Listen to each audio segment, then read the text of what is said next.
Bu'aa qormaataa kutaa 12ffaa bara 2015 ilaalchisee ministeerri barnootaa gaafatamummaa fudhachuu akka qabu qondaalli olaanaa mootummaa Nagarii Leencoo himan. Bu'aa qorumsaa biyyoolessaa kutaa 12ffaa rifaasisaa baroota walitti aanan lamaaf galmaa'e hordofee koreen dhaabbii paarlaamaa Itoophiyaa ministeerri barnootaa gaafatamummaa akka fudhatu qorannoon walabaas akka gaggeeffamu gaafate.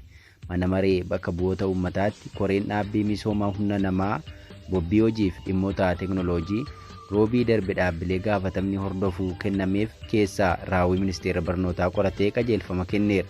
Walitti qabaa koree kanaa Nagarii Leencoo fi ministeera barnootaa Piroofeesar Biraanuu Naggaa waltajjii raawwii kurmaana tokkoffaa dhaabbatichaa gamaggamuu irratti yaadaan wal moggotaniiru jedha gabaasni BBC. Torbanoota dura ministeerri barnootaa Piroofeesar Biraanuun qorumsa biyyoolessaa bara 2015 kennameen barattoota qormaaticha fudhatan keessaa 50% fi isaa ol kan galmeessan warra qoraman keessaa 3.2 qofa ta'uu himan. Bu'aan qormaataa kun rifaatuu guddaa uume. Piroofeesar Biraanuu fi dhaabbata isaan hoogganan irratti komiin guddoon dhagahame. Kanneen barnooti biyyattii bakka jiru agarsiisa jedhanii deeggaranis jiru. Walitti qabaan koree dhaabbii karooraa fi raawwii damee barnootaa qoratu kan ta'an Nagarii Leencoo kufaatii barattootaa kana salphaatti ilaaluun bira darbuun sirrii miti jechuun sababoota kufaatii kana duuba jiran beekuuf qorannoon qaama walabaa ta'een akka gaggeeffamu waltajjicha irratti dubbatan.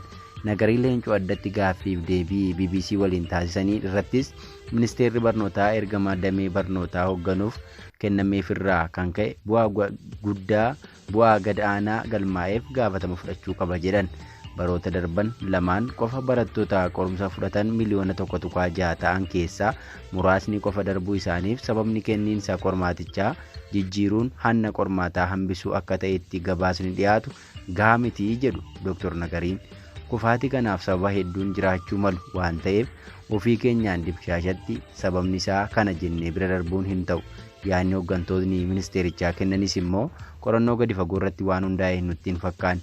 Kanaaf qaama walabaan haa qoratamu ejjennoo jedhu kan qabanne jedhan. Dr. Nagariin tattaaffii ministeerichi qulqullina barnootaa gadi bu'ee fooyyessuuf gochaa jiru koreen hoogganaa akka dinqisiifattu himanii bu'aa gad aanaa galmaa'eef sababni dhiyaate quubsaa akka hin taane dhaaman. Waltajjiin raawwii hojii ministeerichaa gamaaggamuuf qophaa'e fuula feesbuuk paarlaamaa Itoophiyaan kallattiin darbaa ture. Piroofeesar Biraanuun qorannoo gaggeessaniin akka sababaatti wantoonni kaasan gahaa erga hin taane koreen dhaabbii paarlaamaa walaba waan ta'eef ofiin akka qoratu yoo dubbatan ni mul'atu. Piroofeesar Biraanuun kufaatiin kun kan hunda keenyaati. Hundi keenya gaafatama kana fudhachuu qabnaa jedhan. Kufaatii kana keessaa qaamni hojii raawwachiiftuu, hawaasa waliigalaa, maatii barsiisotaa, miidiyaa fi kaanis tarreessuun gaafatamummaa fudhachuu qabu jedhan. Barnoonni yeroo kufu gaafatamaan nama hunda. Gaafatamummaa xiqqaa kan qabaatu barataadha. Hundi keenya gaafatama keenya haa fudhannu.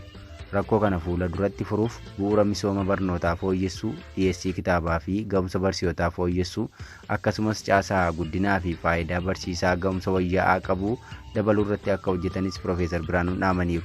Dr. Nagariin garuu walitti qabaan hundi keenya gaafatamtoota jechuun kan itti gaafatamu kan jiru jechuun ministeerichi ofitti akka fudhachuu qabu dhaaman. Jalqabaa itti gaafatamummaa isaa ofii isaanii fudhataniitu warri kaan akka tumsan gaafachuu qabu malee hooggansa kanaan dura ture sirna kanaan dura ture himachuun qofti rakkoo kanaaf furmaata hin fidu jedhan. Ammoo dhimmi barnootaa kun qaamolee hedduu akka tuqu kaasuun qaamoleen seektara barnootaa sadarkaa adda addaan gahee akka qaban dubbatan. Bu'aan kun nu naasiseera, uummata naasiseera. Warra damee barnootaa hoogganus naasisuu qaba. Furmaata isaaf hojjechuu qabu jedhan Dr. Nagariin. Ministeerri barnootaa Piroofeesar Biraanuun caba barnootaa kana sirreessuuf sadarkaa adda addaatti hojiin akka hojjetamu yoo ibsan tarkaanfiin sirreessuu iddoo tokkotti eegaluu akka qabu amanu. Haa ta'u malee baroota lamaan darban qormaata kenname keessaa barattoonni hin milkoofne kumoota dhibbaan lakkaa'amu. Hireen barattoota kanaa maal ta'a kan jedhu irrattis wanti murtaa'e maali jechuun Dr. Nagariif gaaffii dhiyaateef hireen isaanii maal ta'a kan jedhu nuufis gaaffiidha. Kanadha kan kaasaa jirru jechuun dubbatu. Rakkoo kanaaf sababni baay'een osoo jiru gatii isaa kan baasu barattootaa fi maatii barattootaa ta'uu hin qabu. Fala barbaaduu qabnas jedhan. Warra qormaaticha kufeef ministeerichi qormaata irra deebiin qopheessuun filannoo gaarii akka ta'e kan kaasan Nagariin remediyaaliin kunis tola ooltummaa fakkaata jedhu.